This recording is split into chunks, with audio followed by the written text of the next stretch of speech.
जय श्री हरि विष्णु फ्रेंड्स, आप सभी को मेरा प्यार भरा नमस्कार। मैं पूजा वेलकम करती हूँ आप सभी का आपके अपने YouTube चैनल अंकित वास्तु ज्ञान में। जैसा कि हम सभी जानते हैं, आजकल हमारे चैनल पर वैशाख महात्म्य कथा की कथाएं सुनाई जा रही हैं। जिस प्रकार श्री हरि विष्णु का पूजन करने से व्यक्ति को सुख समृद्धि की प्राप्ति होती है, मोक्ष की प्राप्ति होती है, उसी प्रकार श्री हरि विष्णु की महात्म्य कथाओं को सुनने से भी व्यक्ति को सुख समृद्धि और वैकुंठ धाम की प्राप्ति होती है। आप में से जिन्होंने हमारे पिछले वीडियोस को नहीं सुना है, वो हमारे पिछले वीडियोस सुन सकते हैं। आगे की कथा इस प्रकार है। महादेव जी पार्वती जी के साथ विवाह करने के लिए विवाह स्थान पर पहुंचे। शुभ मुहूर्त में, शुभ लगन में हिमालय राज की पुत्री से यानी कि पार्वती जी से महादेव जी का विवाह संपन्न हो गया, जिससे त्रिलोकी में आनंद ही आनंद छा गया। इस महोत्सव के पूर्ण होने पर शंकर जी पार्वती जी के साथ स्वच्छंदता से हिमालय के शिखर पर, जो रिद्धि और सिद्धियों से युक्त था, वहां नंदिनी के तीर पर जहां भौरे गूंजते थे, पक्षी कुहू कुहू शब्द करते थे, ऐसे रमणीक स्थल पर सहस्त्र दिव्य वर्ष तक रमण करते रहे। महादेव जी का पार्वती के साथ नित्य प्रति रमण करने से गर्भ स्थित न होने से देवताओं को घोर चिंता उत्पन्न हुई। यहाँ इंद्र ने स्त्रियों को श्राप दे दिया था कि उस काल में पुरुष सत्संग करके से स्त्रियों का गर्भ गिर जाएगा। इस प्रकार गर्भ श्राप होने से हमारे कार्य की सिद्धि कठिन है। तब इंद्र ने खूब विचार कर अग्नि को बुलाया और उसका अत्यंत सम्मान कर कहा, हे अग्नि, तू देवताओं का मुख है, तू ही बंधु है, तेरे हाथ में सब कुछ है, अतः तू वहां जहां महादेव और पार्वती जी रमण कर रहे हैं और कहा कि जब वे रमण कर चुके होंगे तब तू प्रकट हो उनके सम्मुख चले जाना, जिससे वे पुनः रमण ना कर सके, क्योंकि तुझे देखकर पार्वती जी लज्जा के मारे वहां से हट जाएगी। तब तू शिष्य होकर कामरी शिव जी से तत्व प्रश्न कर बहुत सा समय लगा देना। ऐसे बहुत काल व्यतीत होने पर पार्वती जी के गर्भ से स्वामी कार्तिक का जन्म हुआ। अग्नि देवता से विदा हो महादेव जी के पास गया, परंतु उनका वीर्य स्खलित न होने से पूर्व ही अग्नि वहां पहुंच गया, जिससे वस्त्रहीन पार्वती को बड़ी लज्जा आई और वे बड़े खिन्न मन से अलग हट गई। तब महादेव जी को बड़ा ही क्रोध हुआ और अग्नि से बोले, हे दुर्मते, इस स्खलित वीर्य को जो अत्यंत दुस्सह है तू ग्रहण कर। तेने रति के समय में विघ्न किया है, इस कारण तेरे मुख में त्याग दूंगा। ऐसा कह अग्नि के मुख में वीर्य त्याग दिया। अग्नि बड़ा दुखित हुआ और प्राण वचक चिंतित हो स्वर्गलोक में देवताओं के पास जाकर सब वृतांत कहा, जिससे देवताओं को बड़ा हर्ष तो हुआ, परंतु प्रसव कैसे होगा इसका अत्यंत दुख हुआ।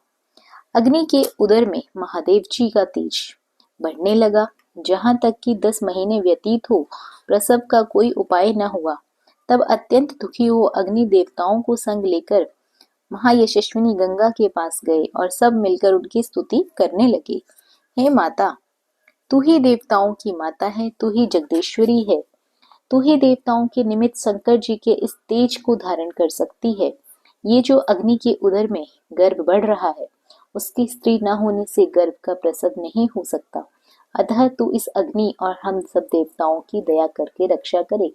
ऐसी प्रार्थना करने पर गंगा ने कहा, तथास्तु। तब देवताओं ने अग्नि को गर्भमोचन मंत्र का उपदेश दिया। उस मंत्र से गर्भ का आकर्षण कर अग्नि ने शंकर जी के उस तेज को गंगा जी में छोड़ दिया।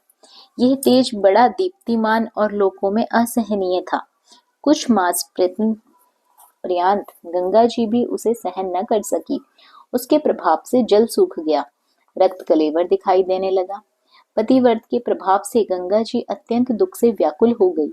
सब लोग पावनी गंगा में उधर से गर्भ को शरकंडों में त्याग दिया। शरकंडों के विदीर्ण हो उस गर्भ के 6 भाग हो गए।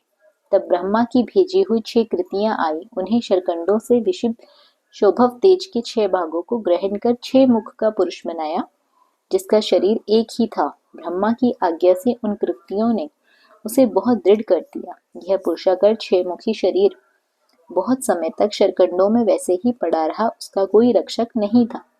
एक दिन बैल पर चढ़े हुए महादेव पार्वती उसी स्थान से होकर श्रीशैल की ओर जा रहे थे, तब पार्वती के स्तनों से दूध की धार धड़कने लगी।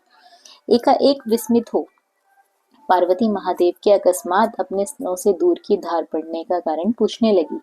तब महादेव जी बोले, हे देवी, तेरा पुत्र यहीं नीचे खड़ा है, और अपने रमण की बात बताने लगे।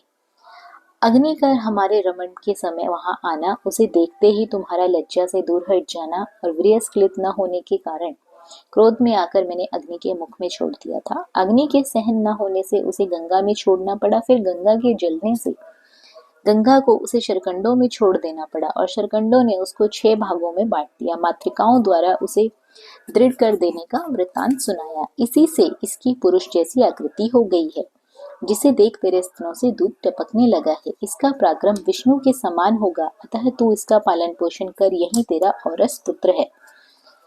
इसे उठाकर शीघ्र ले जाओ। महादेव जी की बात सुनकर पार्वती जी बालक को उठाकर गोदी में बिठा दुग्धपान कराने लगी। वे पुत्र स्नेह से तत्पर हो महादेव जी के साथ कैलाश की ओर चली और पुत्र का पालन कर अत्यंत संतुष्ट हुई। हे राजन, यह कुमार के जन्म की कथा मैंने तेरे सामने कही। इसे नित्य प्रति सुनने से निसंदेह पुत्र पौत्रादि की वृद्धि होती है। इसीलिए वैशाख मास में धर्म करने से स्त्रियों को विधवापन का योग मिट जाता है, बड़ा पुण्य होता है, सुसंपत्ति होती है, पुत्र प्राप्ति होती है। इसी के प्रभाव से अनंग कामदेव भी अंगी हो गया। जो लोग इस मास को बिना स्नान दान किए बिता देते हैं, उन्हें बहुत से धर्म करने पर भी अनेक तरह के दुखों को भोगना पड़ता है। इसीलिए ये मास संपूर्ण धर्मों में सबसे ज्यादा हितकारी माना जाता है। तो फ्रेंड्स, आशा करती हूँ ये अध्याय आप लोगों को जरूर अच्छा लगा होगा। वीडियो पसंद आई हो तो वीडियो को ज्यादा से ज्यादा लाइक और शेयर करें। कमेंट बॉक्स पर हर हर महादेव जरूर लिखें। यदि आप हमारे चैनल पर पहली बार आए हैं, व्रत त्योहारों से जुड़ी कथा कहानियां आपको भी अच्छी लगती हैं, तो चैनल को सब्सक्राइब अवश्य कर लीजिए। बने रहिए आपके अपने YouTube चैनल अंकित वास्तु ज्ञान में। धन्यवाद।